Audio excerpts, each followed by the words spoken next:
Chapter 9, Open Door Baby Cakes Policy. Mr. Grayson was a good teacher for lots of reasons. He let kids eat snacks at their desks if they were hungry.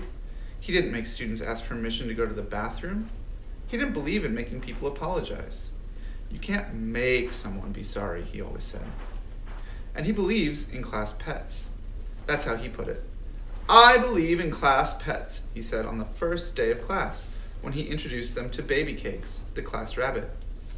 Baby Cakes, a white Angora bunny that looked like a giant fluff ball, lived in a pen in the back of the room near the bookshelves.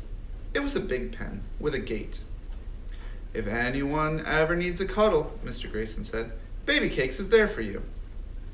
And that was the thing that made Mr. Grayson the best teacher Bet had ever had, his open door Baby Cakes policy, which meant that any time a kid needed a cuddle, he or she could go visit Baby Cakes. No permission needed, no questions asked.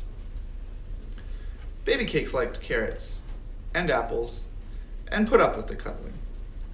Bat knew that the rabbit liked treats better than kids, but he also knew that Baby Cakes was smart enough to realize that the two often went together.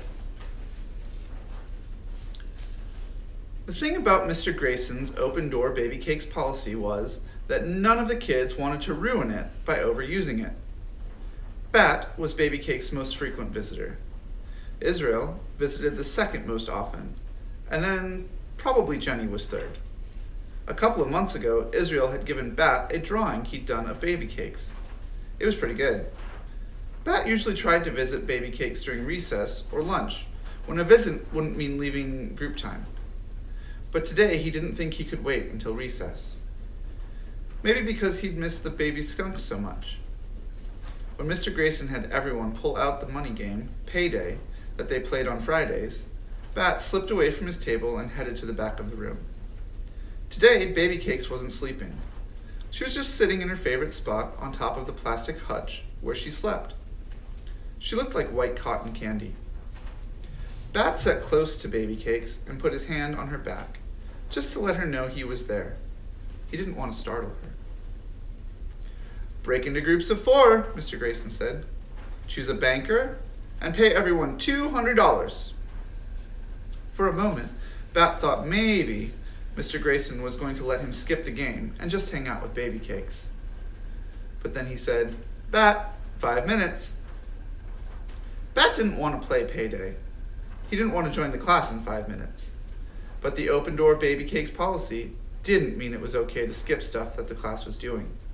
It was one of those unspoken rules that Mom was always talking about. Those things that people are supposed to know without having to be told.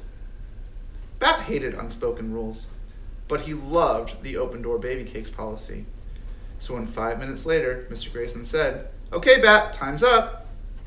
Bat reluctantly scooted Baby Cakes off his lap, where he had set her, and rejoined the class. The games were all arranged. Jenny Pearson had dealt out $200 for Bat. Luca, Bat saw, had returned from the bathroom with red-rimmed eyes. She was in a different group.